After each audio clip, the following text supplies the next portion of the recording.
Hi, everybody! So, we all know Sony is known for story-driven exclusives in the modern era. However, each generation invariably will have exclusives that slip through the cracks. In this video, I'm going to look at 5 of the more obscure PlayStation exclusives that people should be aware of. With that out of the way, let's get to the video. Entry number 1. The Gravity Rush games. Technically, I'm including 2 games in this entry, but I feel like both Gravity Rush titles bear mentioning just because they're such unique games. They combine smooth and slick, fast-paced action, platforming, and puzzle solving. This type of gameplay isn't unique in its own right, as this style of game has been around for decades. The reason Gravity Rush is such a unique experience is because it throws in anti-gravity shenanigans into the mix. It also has a very charming anime aesthetic. I think the reason Gravity Rush and its sequel, Gravity Rush 2, have been mostly forgotten about and fallen into obscurity is because Sony released the first game on the PlayStation Vita and then did a piss-poor job of marketing the second game. Also, having the PlayStation 4 remaster of the first game hard to come by physically didn't help matters. I highly recommend checking these titles out if you can. Entry number 2. Toon Grand Prix. Now this one is a deep cut. I bet most PlayStation fans don't even know about this little duology of games made by Polyphony Digital in 94 and 96. This is the game they were working on before the venerable Gran Turismo franchise. Between the two franchises, I much prefer the Toon games, though it should be noted us Westerners have only played the second game as the first game never left Japan. If you like cartoony racing games, you're going to love this game. It has a really charming graphical style that actually looked amazing for the time. The core gameplay has players racing through a variety of settings ranging from sandy beaches, futuristic racetracks, and a spooky haunted castle, all while beating the piss out of each other with over-the-top weaponry. The game even features a lot of different modes ranging from a battleship clone, a tank combat minigame, time attack, and a very janky take on multiplayer. This game's multiplayer was achieved by having 2 copies of the game and the PS1's link cable accessory. Who remembers when you had to link up your PlayStations and your Game Boys if you wanted to play with your friends? Back in my day, piss off, old man. Even though you're not that much older than me, you're about 5 years older. It doesn't matter how much older you are. What does matter is that you need to stop living in the past, man. Come on, get with the times, okay? This ain't the 1990s anymore. I wish it was, but it's not. It's not. It's the 2020s. You need to get with the times, man. Okay? So just come into the modern era.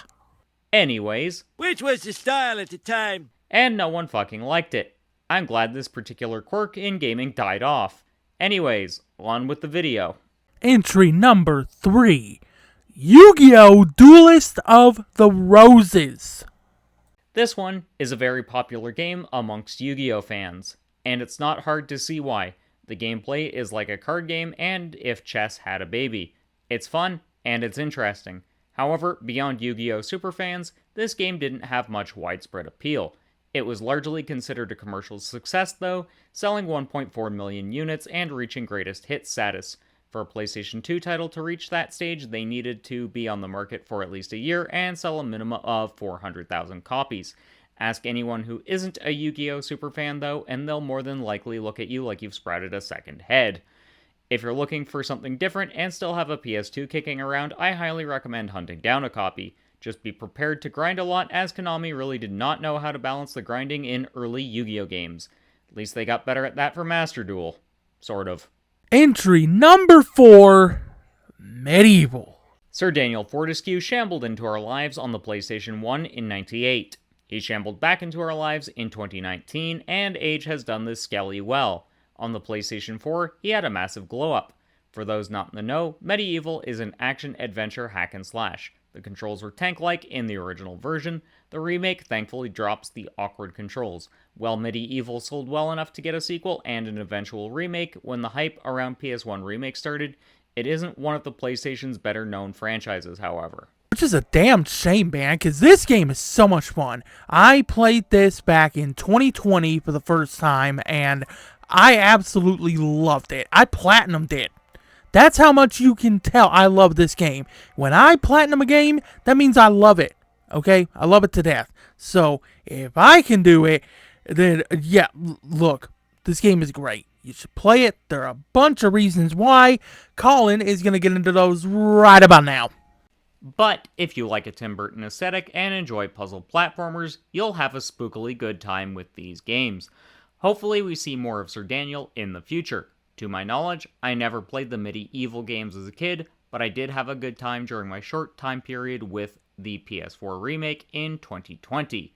I didn't complete it, but I will get back to it eventually. Who knows, maybe I'll stream it over on my Twitch sometime. If I stream it, I'll definitely review it on here. If you're interested, let me know in the comments section. So, what will our 5th game be? Last, but certainly not least, Folklore. I've waxed poetic about Folklore on this channel before. I, in fact, mentioned it in my list video on some games that need remastered or remade. Check that video out when you're done here.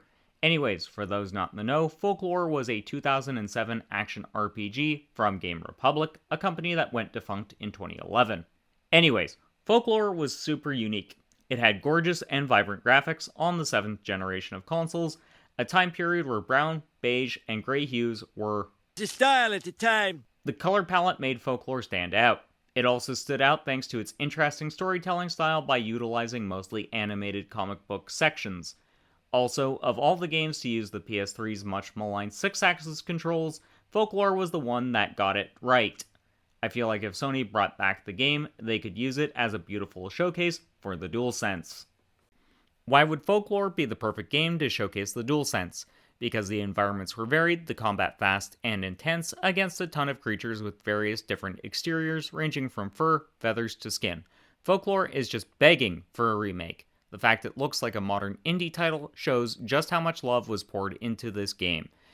I would say Folklore is probably my favorite game from that generation of hardware. So, there's the list. Want some more list videos from me? Comment some suggestions. Also, 2 of my previous videos will be popping up on screen now. One is my top 10 studios Sony should acquire, and the other is my list of games in need of remakes and remasters. I mentioned that earlier in this video, so go check them out now. Until next time, keep blazing that trail.